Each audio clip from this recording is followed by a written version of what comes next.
Hi, thank you for taking the time to take a look at this video tour of the Public Safety Building.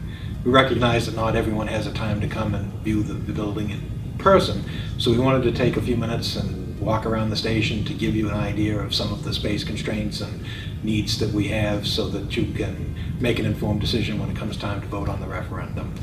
We hope you enjoy this tour, and if you have any questions or would like to see the space in person, feel free to give us a call anytime. Thank you.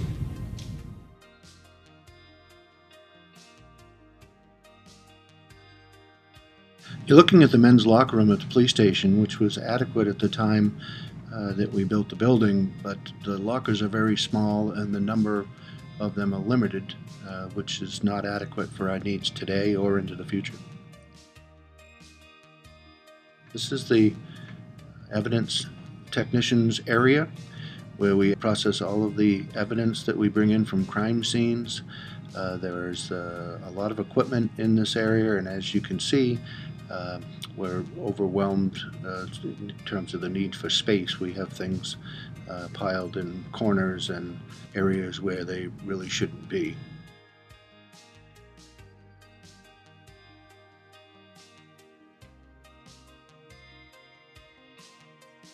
These evidence lockers are out in the Sally Port, which is the area that used to serve for bringing prisoners in. It now houses the evidence truck and the evidence lockers for officers to bring evidence in and lock up for the evidence technician to process.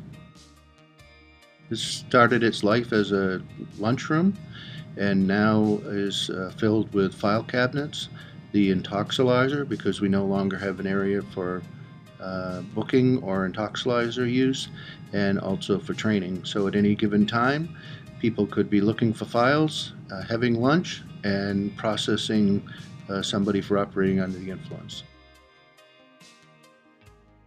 This is our workout area.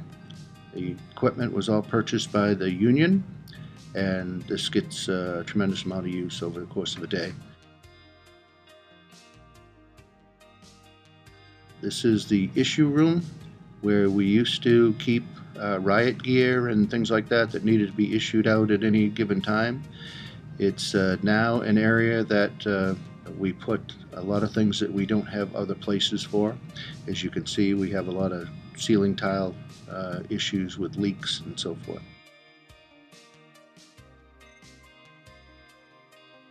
This is where evidence is kept for trial or for pending cases after it's been processed and needs to be stored.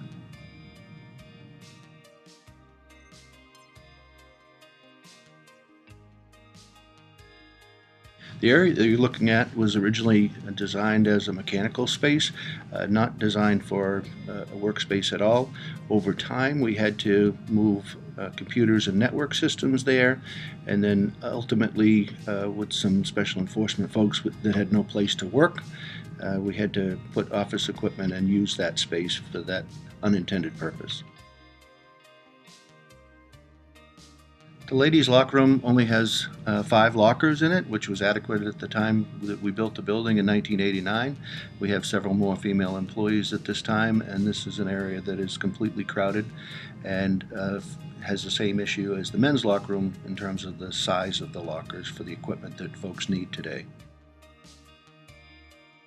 In my office, for the past 28 years, we've never been able to solve the problem of water leaking through the corner windows and around that pipe area. The solution that I've come up with is to install an indoor gutter system that dumps into a pail, as you can see, and dispatchers on overnight shifts when it's raining will come up and change out the bucket and put a new bucket in place so that we can dump the water. The conference room is where we hold staff meetings and other type meetings. It also serves as the lunch area for the second floor and storage for things that we have no other place for. One thing that's consistent throughout our building on both the police and fire side is the amount of things that we have in the hallway, which we have no other place to put, and that's printers, fax machines, bookcases, tables, a variety of things that really should not be in an in a hallway. Originally slated as the evidence office for the evidence technician, this area now houses three different individuals. Our data specialist, who keeps all of our records up to date in terms of run calls and so forth for dispatch, and also for our volunteers and for our community resource officer, which we did not have at the time the building was built. In 1989, we didn't use any video forensics. Over time, many businesses have installed cameras that provide us very valuable information, and when we have a crime or a situation that warrants looking at the video cameras. However, they're not always of the best quality, and so we had to have a detective specially trained to do that work, and the only space that we had available for that person to work in was the interview room. The detective area was originally 3 offices, and over time we've had to dismantle the walls and put up cubicles in order to allow for the expansion of the number of detectives. And also, as you can see, the filing space is terribly inadequate. When the Maine Criminal Justice Academy made it mandatory for all police officers going to the academy to have a polygraph, we trained an officer in the use of that equipment and now have lost the second interview room to the polygraph. The front lobby and the small interview room are the only places that folks coming in to conduct business with patrol officers and so forth have to be able to sit down and take an accident report or deal with somebody coming in for Operation Hope or to request a concealed weapons permit or a number of other situations that bring people to our station. The reports writing area only has 4 positions for officers to have the ability to work on their accident and complaint reports. This is on a busy day when folks are doing a number of these reports and people are coming in from different shifts or leaving from other shifts. This area becomes very, very crowded, and it's very difficult for people to work in that situation. The supervisor's office has 4 sergeants working out of this space with 2 desks, 2 sergeants sharing each desk, no room for file space, and totally inadequate space to keep their equipment and have any private space to meet with an employee.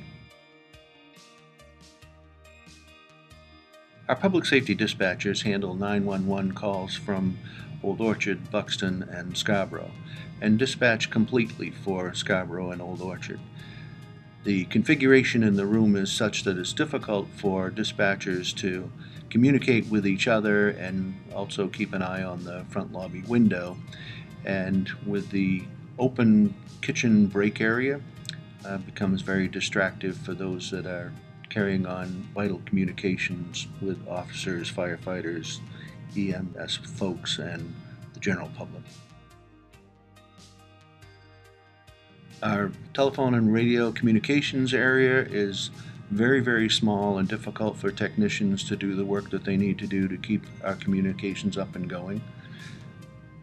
Storage is always an issue, and we have tried to accommodate that by building mezzanines and things to store more things in areas that were not designed for them. The classroom that is shared between the fire and police departments is too small for our current needs. We also run into scheduling conflicts between the departments, and the room has, as well as the rest of the building, has some deferred maintenance issues with heating and ventilation, ceiling leaks, carpeting that has tears and needs to be redone. Should we not be fortunate enough to see a new building, there are a number of issues that are going to have to be addressed in this current facility.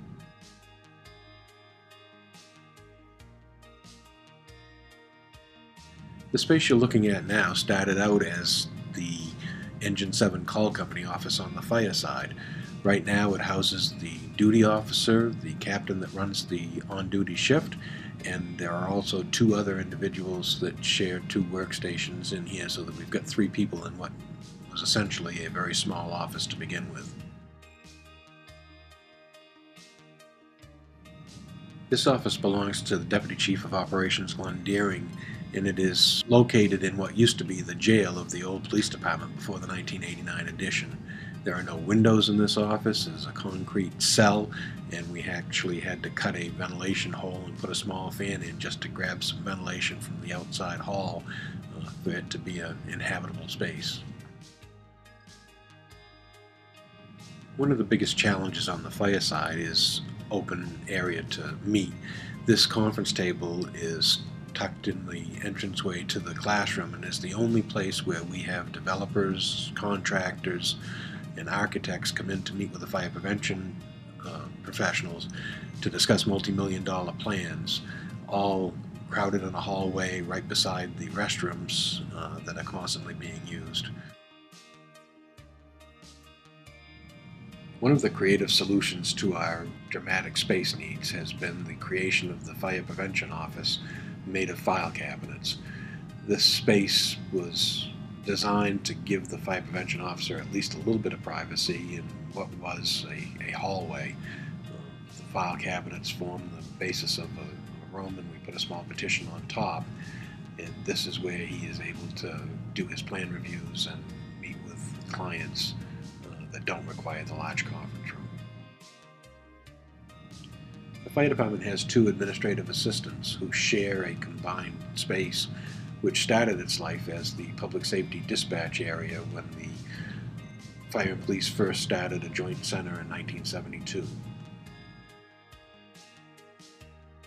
We're in the apparatus bay area of the fire department now, and as you can see, part of the bay area is taken up by fitness equipment.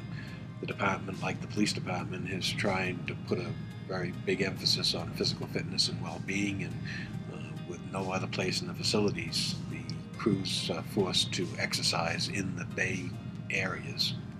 One of the other things you'll notice in the bays are the trucks are much bigger than they used to be due to federal regulations and safety concerns, and there's very little headroom in our apparatus bays to pack hose or to maintain the trucks. You need to pull them outside. There just is insufficient room to work in the bay areas themselves.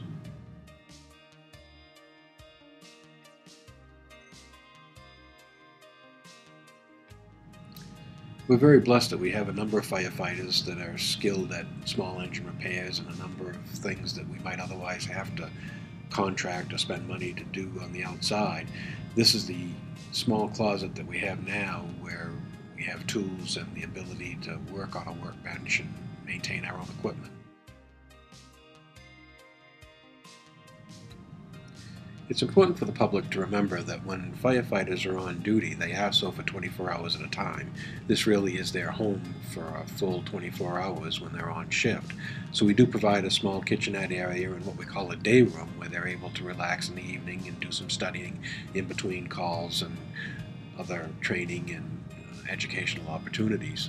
One thing you'll notice in the day room area is a desk. We have lost our only office space for the crews to be able to do schoolwork or file their incident reports because we had to convert the only office that we had on this side of the building into bunk room or dorm room. One of the biggest deficiencies on the fire side is the lack of dormitory space. We have a almost 30-year history of a student live-in program internship with the Southern Maine Community College that has served our department very well.